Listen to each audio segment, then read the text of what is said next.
Question number 3 का 1 है Z square minus 4z plus 5 is equal to 0। तो ये क्वाड्रेटिक इक्वेशन है। अब इस क्वाड्रेटिक इक्वेशन को कंप्लीटिंग द स्क्वायर मेथड से किस तरह से सोल्व किया जाता है देखते हैं। देखो मैंने लिखा सॉल्यूशन लिखने के बाद जो है कि अगेन मैंने यही इक्वेशन लिख दी, Z square minus 4z plus 5 is equal to 0। अब देखो मैं पहले स्टेप में क्या करूँगा, आपने स्टेप फॉलो करने हैं।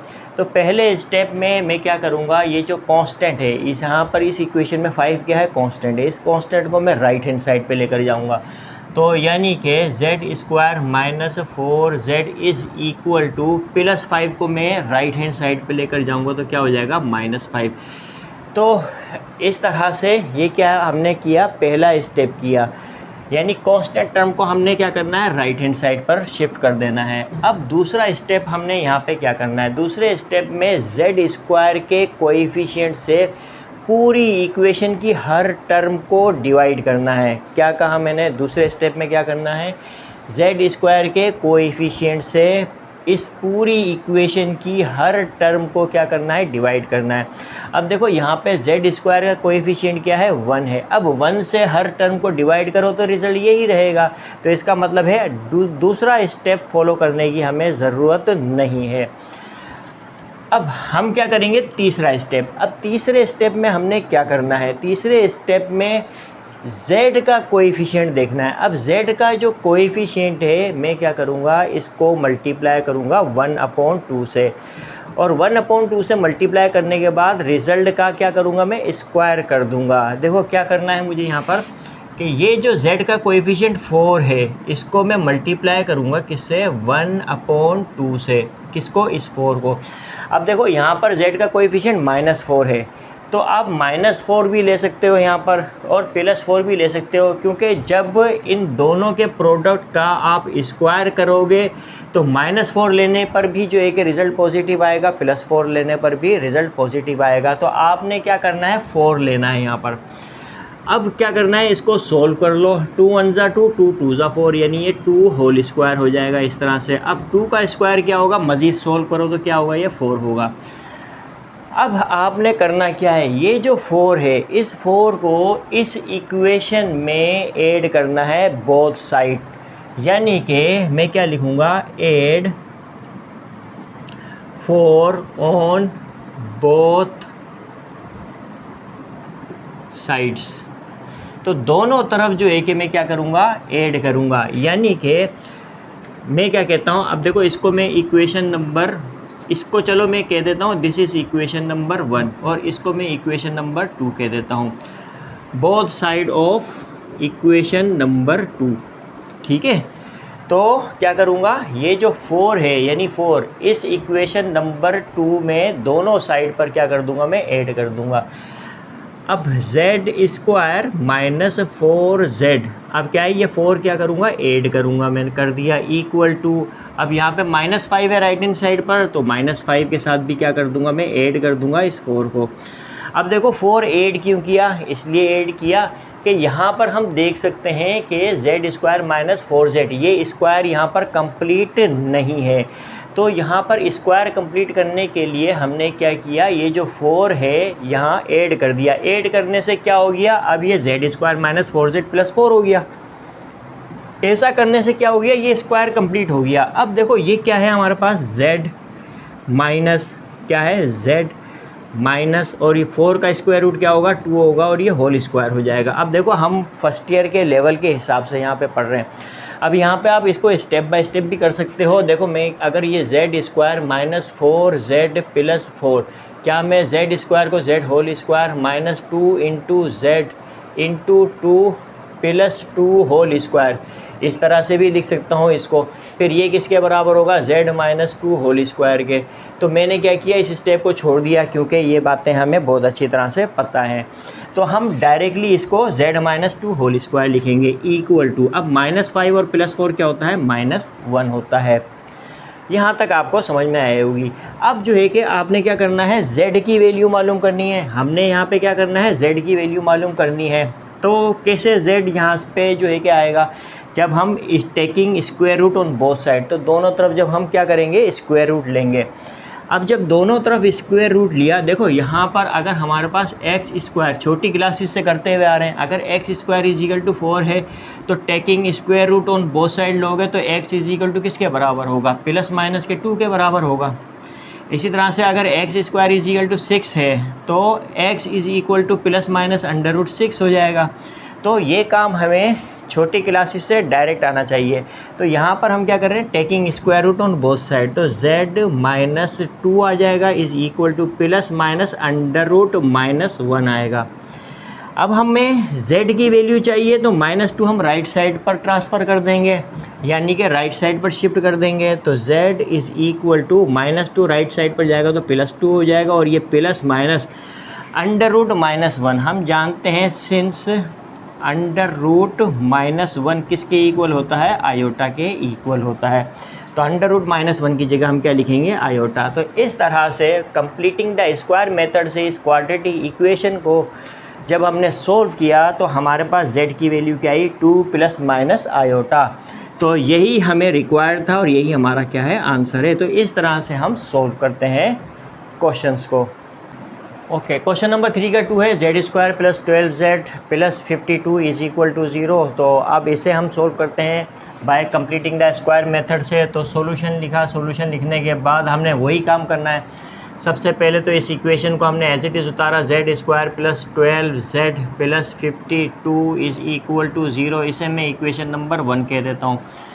अब पहला काम हमने यहाँ पर क्या करना है, कांस्टेंट टर्म को राइट हैंड साइड पर शिफ्ट करना है। कांस्टेंट टर्म क्या है, 52 है, तो हमने लिखा Z square plus 12z is equal to plus 52 right hand side पर शिफ्ट कर देंगे तो ये क्या हो जाएगा, -52 हो जाएगा।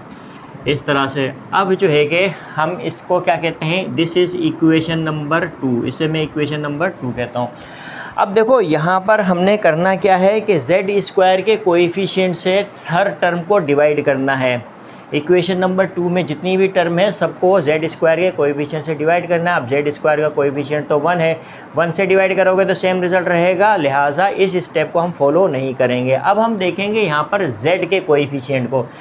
z का कोएफिशिएंट क्या है, 12 है। इस z के कोएफिशिएंट को मैं क्या करूँगा, 1/2 से मल्टीप्लाई करूँगा। 1/2 से इस z के कोएफिशिएंट 12 को मैं मल्टीप्लाई कर दूँगा और रिज़ल्ट का स्क्वायर कर दूँगा। तो अब देखो क्या होगा, 2 1 ज़ा 2, 2 6 ज़ा 12, तो क्या हो जाएगा, ये 6 होल स्क्वायर हो जाएगा इज़ इक्वल टू 6 का स्क्वायर क्या होता है, 36। यहाँ तक मैंने कर लिया। अब देखो ये आपने स्टेप लाजमी जो है कि जहन में रखना है कि क्या करना है, जो z है उसके कोएफिशिएंट को 1/2 से मल्टीप्लाई करके रिज़ल्ट का स्क्वायर कर देना है। स्क्वायर करने के बाद जो रिज़ल्ट आ जाए तो उसे हमने क्या करना है, ऐड करना है इक्वेशन नंबर 2 में, दोनों साइड पर, लेफ़्ट हैंड साइड पर भी और राइट हैंड साइड पर भी। तो अब यहाँ पर मैं लिखूँगा add 36 on both sides of equation number 2। Equation 2 में जो है कि 36 यानी 36 दोनों तरफ में क्या कर दूंगा, ऐड कर दूंगा। ऐसा करने से क्या होगा, left hand side completely square हो जाएगा, यानी कि Z square plus 12z plus 12z। अब यहाँ पर क्या करूँगा, 36 को मैं क्या कर दूंगा, ऐड कर दूंगा, इक्वल टू -52 है, यहाँ पर भी 36 में ऐड कर दूंगा। तो इक्वेशन नंबर 2 में मैंने लेफ़्ट हैंड साइड पर भी 36 ऐड कर दिया, राइट हैंड साइड पर भी 36 ऐड कर दिया। अब देखो ये क्या बन जाएगा हमारे पास, z प्लस, अब देखो प्लस है a plus B whole square, यानी a square plus 2ab plus B square वाली फॉर्म में लिखा हुआ है।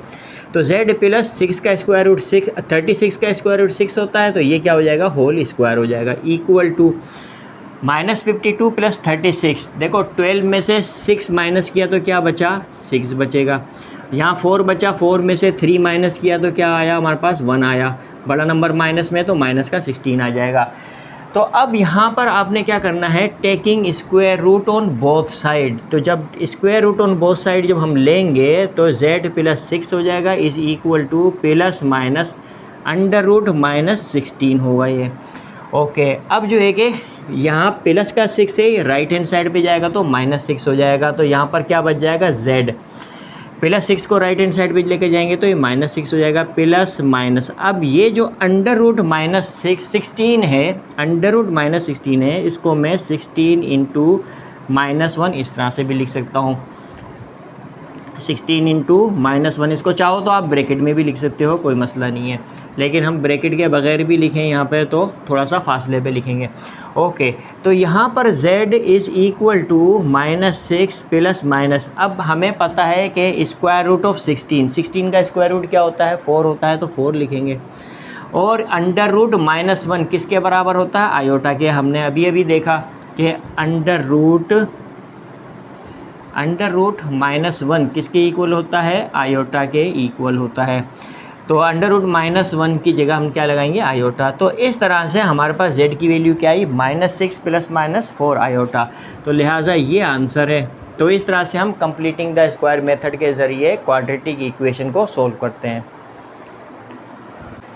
क्वेश्चन नंबर 3 का 3 है 34z² - 6z is equal to -1। तो अब इस इक्वेशन को कंप्लीटिंग द स्क्वायर मेथड से किस तरह से सोल्व करते हैं वो देखते हैं। देखो solution 34z² - 6z is equal to -1।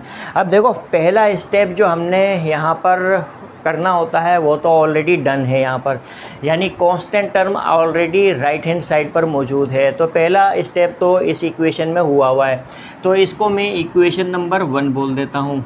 अब दूसरा स्टेप क्या करना है, z² के कोएफिशिएंट से इस पूरी इक्वेशन नंबर 1 को हमने क्या करना है, डिवाइड करना है। तो मैं यहाँ पे लिखूँगा डिवाइड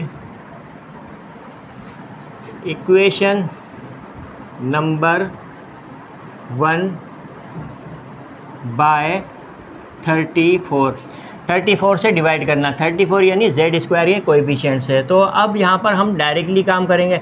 देखो 34z² को 34 से डिवाइड करो तो क्या आएगा, z² आएगा माइनस, और ये क्या हो जाएगा 6/34 हो जाएगा, z इज़ इक्वल टू -1/34 हो जाएगा।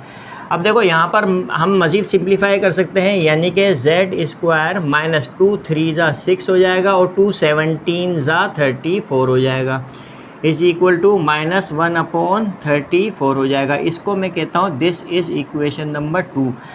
अब हमने क्या करना है कि z के कोएफिशिएंट को 1/2 से मल्टीप्लाई करके उसका स्क्वायर करना है। तो हम क्या लिखेंगे यहाँ पे 1/2 मल्टीप्लाई बाय z का कोएफिशिएंट क्या है 3/17। अब आप -3/17 ले लो या 3/17 ले लो, क्योंकि जब स्क्वायर किया जाएगा तो रिज़ल्ट पॉजिटिव ही आएगा।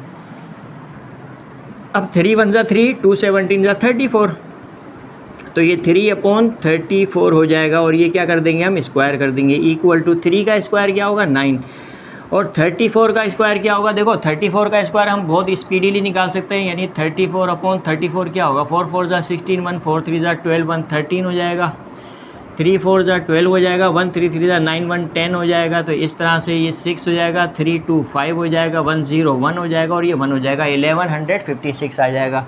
तो हम लिखेंगे 1156। इस तरह से जो है कि हमने यहाँ तक पहुँच गए। अब जो है कि अब हमने क्या करना है 9/1156 इस इक्वेशन नंबर 2 में दोनों तरफ क्या कर देंगे, ऐड कर देंगे।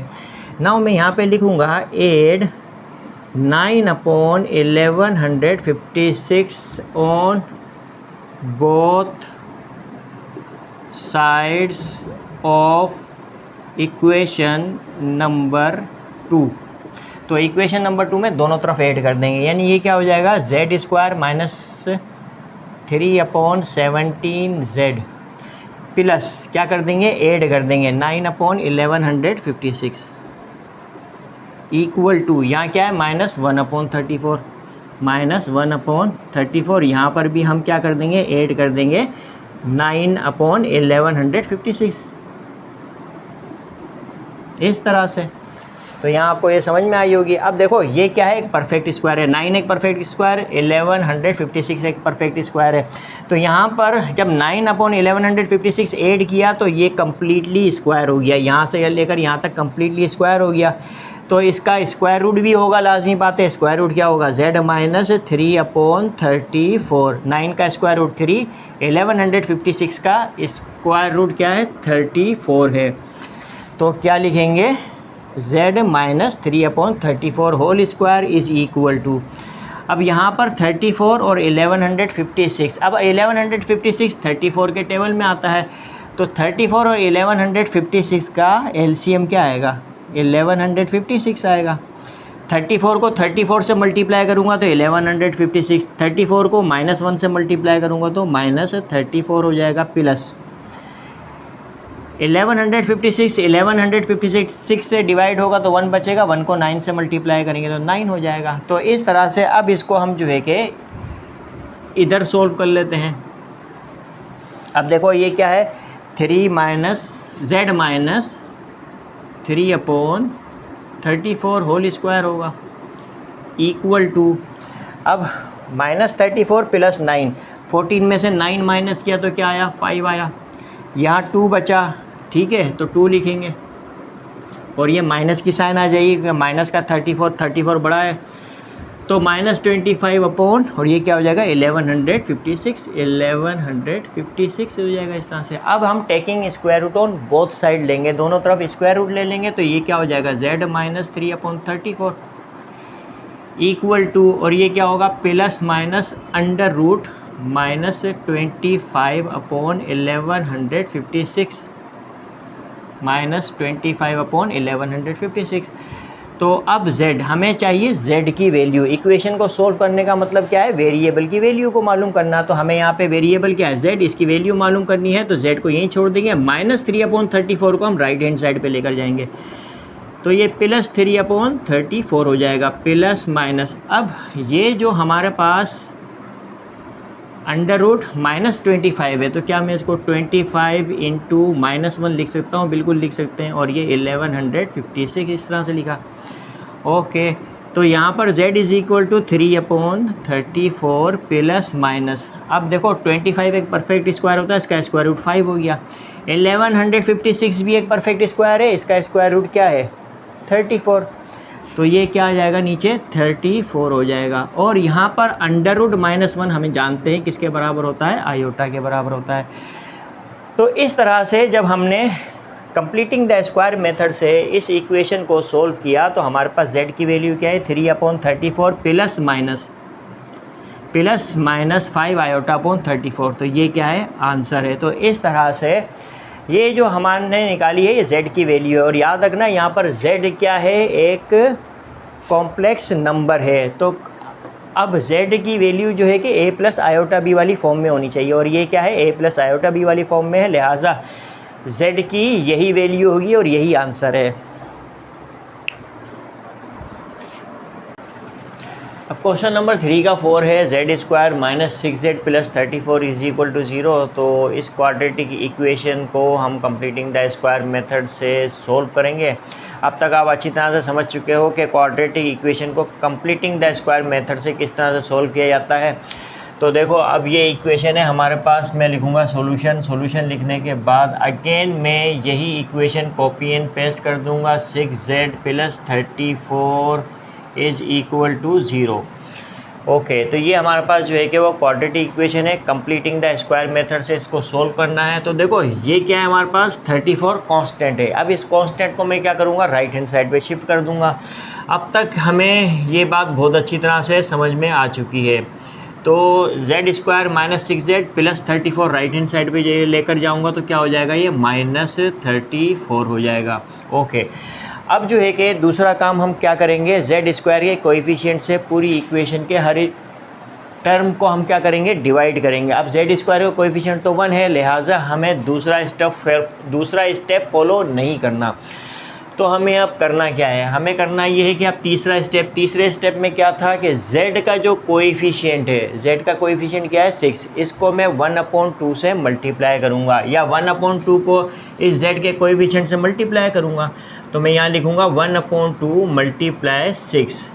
अब देखो मैं अगेन दोबारा आपको यहाँ पे बता रहा हूँ, ये क्या है माइनस का 6। अगर आप माइनस का 6 लेना चाहो तो माइनस का 6 ले सकते हो, लेकिन हम क्या करेंगे अपनी आसानी के लिए प्लस का 6 लेंगे।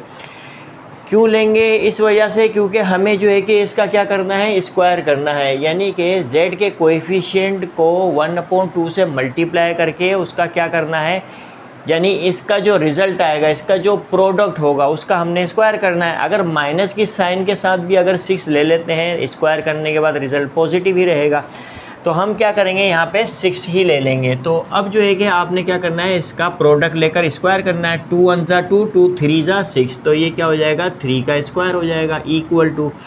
अब 3 का स्क्वायर किसके इक्वल होता है, 9 के इक्वल होता है। अब हमने क्या करना है, हमने जो है अच्छा देखो, अब जो है कि मैं इसको इक्वेशन नंबर 1 कह देता हूँ, इसे मैं क्या कहता हूँ, इक्वेशन नंबर 1।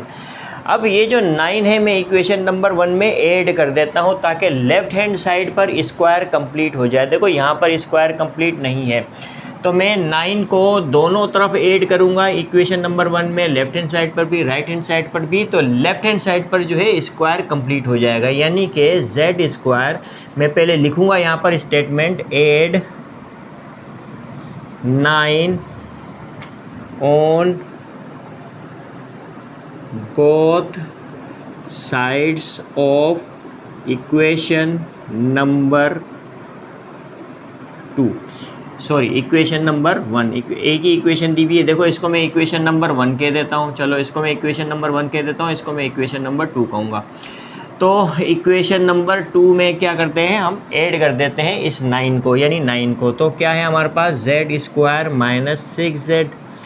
अब 9 में ऐड कर दूंगा तो इक्वल टू के इस तरफ भी ऐड करूंगा, यानी -34 + 9 हो जाएगा।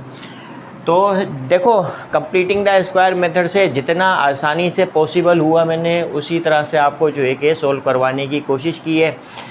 तो अब जो है कि हमारे पास देखो जेड स्क्वायर माइनस 6z + 9, तो ये हमारे पास A square minus 2ab + b square वाला फार्मूला यहाँ पर बन गया। यानी कि ये क्या है हमारे पास, z - 3 होल स्क्वायर हो जाएगा, यानी कि ये A square minus 2ab + b square वाली फॉर्म में आ चुका है। तो अब किसके इक्वल होगा, z - 3 होल स्क्वायर के। अब -34 + 9, तो क्या आ जाएगा यहाँ पे, यहाँ आएगा 25 आ जाएगा, -25। देखो 14 में से 9 माइनस किया तो 5 आया, 5 लिखा, और यहाँ क्या बचा, 2 बचा, और 2 का 2 आ जाएगा, तो ये -25 हो जाएगा। अब हमने क्या करना है, z की वैल्यू यहाँ पर फाइंड करनी है। देखो इक्वेशन को सोल्व करने का मतलब वेरिएबल की वैल्यू मालूम करना होता है। तो वेरिएबल क्या है, z है, z की वैल्यू मालूम करने के लिए हमें क्या करना पड़ेगा, taking square root on both side. जब दोनों तरफ हम स्क्वायर रूट ले लेंगे तो z - 3 = क्या हो जाएगा, प्लस माइनस √-25 हो जाएगा, इस तरह से। ओके, अब जो है कि मैं क्या करूँगा, मुझे तो z की वैल्यू चाहिए, -3 में राइट हैंड साइड पे शिफ्ट कर दूंगा, तो z -3 राइट हैंड साइड पे शिफ्ट किया तो ये +3 हो जाएगा, और ये प्लस माइनस √-25 को मैं 25 × -1 इस तरह से भी लिख सकता हूँ। अब रिमेनिंग पार्ट जो है कि हम यहाँ पर सॉल्व कर लेते हैं। अब देखो z = 3 ±3 ±। अब देखो √25 है, 25 एक परफेक्ट स्क्वायर होता है, इसका स्क्वायर रूट क्या होगा। अब यहाँ पर आप ये नहीं करना कि 5 × 5 करो, उसको कोई ज़रूरत नहीं है करने की। अब √25 है, 25 इज़ अ परफेक्ट स्क्वायर, तो इसका स्क्वायर रूट क्या होगा, 5 होगा, तो 5 बाहर आ जाएगा। ओके, और ये √-1 है। अब √-1 किसके इक्वल होता है, आयोटा के, तो ये आयोटा आ जाएगा इस तरह से। तो इस तरह से bye completing the square method से जब हमने इस इक्वेशन को, इस क्वाड्रेटिक इक्वेशन को सोल्व किया तो हमारे पास z की वैल्यू क्या है, 3 ± 5 आयोटा। तो लिहाजा यही क्या है हमारे पास आंसर है, और यही रिक्वायर्ड था। क्वेश्चन नंबर 3 का 5 है, z स्क्वायर - 6z = -13 है। अब इस क्वाड्रेटिक इक्वेशन को कंप्लीटिंग द स्क्वायर मेथड से किस तरह से सोल्व करेंगे। सॉल्यूशन लिखा, सॉल्यूशन लिखने के बाद अगेन देखो हमने क्वेश्चन को, यानी इस इक्वेशन को एज इट इज़ हम उतार लेंगे, z स्क्वायर - 6z = -13।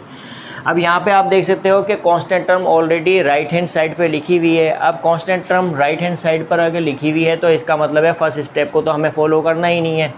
अब सेकंड स्टेप क्या है, z स्क्वायर के कोएफिशिएंट से डिवाइड करना है, लेकिन z स्क्वायर का जो कोएफिशिएंट है वो 1 है। अब 1 से डिवाइड करेंगे पूरी इक्वेशन को तो सेम यही रहेगी, तो लिहाजा जो है हम सेकंड स्टेप को भी फॉलो नहीं करेंगे। अब थर्ड स्टेप क्या है, थर्ड स्टेप में z के कोएफिशिएंट से को हम 1/2 से मल्टीप्लाई करके उसके जो रिज़ल्ट आएगा उसका स्क्वायर कर देंगे, यानी कि z का कोएफिशिएंट क्या है 6 को मैं 1/2 से मल्टीप्लाई करूँगा और क्या करूँगा, रिज़ल्ट का स्क्वायर कर दूँगा। तो ये मुझे पूरा सॉल्व करना है। 2 1 ज़ा 2, 2 3 ज़ा 6 हो जाएगा, यानी 3 का स्क्वायर हो जाएगा और 3 का स्क्वायर किसके इक्वल है 9। अब मैं क्या करूँगा, इस इक्वेशन में इस 9 को ऐड कर दूँगा दोनों तरफ। तो मैं क्या कहूँगा, ऐड 9 ऑन बोथ साइड्स। एक ही इक्वेशन है, नाम दिया नहीं हमने इसको कोई। तो ऐड 9 ऑन बोथ साइड, कहाँ पर, इस इक्वेशन में। तो अब क्या लिखूँगा, z² माइनस 6z प्लस 9 हो जाएगा इक्वल टू -13 प्लस 9 हो जाएगा। अब ये हमारे पास क्या है, z -3 whole square equal to -13 plus 9 क्या होगा, -4 हो जाएगा। तो हम क्या लिखेंगे, -4। ओके, अब जो है कि हम इस taking square root on both side, जब square root on both side लिया तो हमारे पास क्या आएगा, z -3 is equal to plus minus √-4 हो जाएगा। अब हमने क्या करना है कि z की वैल्यू मालूम करनी है, माइनस का 3 राइट हैंड साइड पर भेज देंगे, z इज़ इक्वल टू +3 हो जाएगा प्लस माइनस। अब √-4 को मैं 4 × -1 इस तरह से भी लिख सकता हूँ। तो अब जो है कि हम यहाँ पर देखेंगे, देखो मैं रिमेनिंग पार्ट यहाँ सॉल्व कर देता हूँ, यानी z is equal to 3 plus minus. अब स्क्वायर रूट ऑफ 4 क्या होता है, 2 होता है, और √-1 क्या होता है, आयोटा होता है। तो इस तरह से हमने इस क्वाड्रेटिक इक्वेशन को सॉल्व किया कंप्लीटिंग द स्क्वायर मेथड से, और z की वैल्यू क्या हमें मिली, 3 ± 2 आयोटा। तो लिहाजा ये क्या है, आंसर है। क्वेश्चन नंबर 3 का 6 है, z² + 64 इज इक्वल टू 0। तो देखो यहाँ पर क्या है हमारे पास, ये क्वाड्रेटिक इक्वेशन, ये इसको हम प्योर क्वाड्रेटिक इक्वेशन कहते हैं, z² + 64 इज इक्वल टू 0। तो इस इक्वेशन में, यानी इस क्वाड्रेटिक इक्वेशन में कांस्टेंट टर्म क्या है, 64 है। अब 64 को हम राइट हैंड साइड पर लेकर चले जाएंगे तो क्या होगा, यानी सबसे पहले तो z² + 64 इज इक्वल टू 0 लिखूँगा मैं। अब क्या करना है, z² इज इक्वल टू +64, यानी कांस्टेंट टर्म को राइट हैंड साइड पे लेकर जाऊँगा तो ये क्या हो जाएगा, -64 हो जाएगा। तो अब जो है कि हमने क्या करना होता है कि दूसरे स्टेप में z² के कोएफिशिएंट से डिवाइड करना होता है। तो z² के कोएफिशिएंट से हम यहाँ पर कैसे डिवाइड करेंगे, क्योंकि हमारे पास z² का कोएफिशिएंट 1 है, 1 से डिवाइड करेंगे तो रिज़ल्ट यही रहेगा। और जो है कि फिर हमें क्या करना पड़ता है कि यहाँ पर z का कोएफिशिएंट, अब यहाँ पर z मिसिंग टर्म क्या है, z है।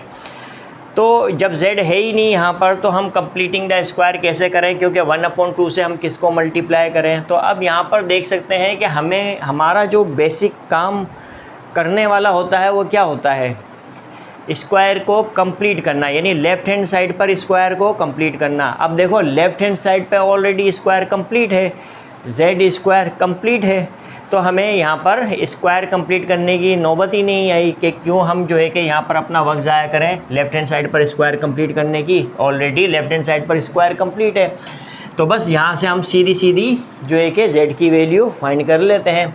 अब taking square root on both side करूँगा तो z जो है कि किसके इक्वल होगा, z इज़ इक्वल टू ±√-64 के।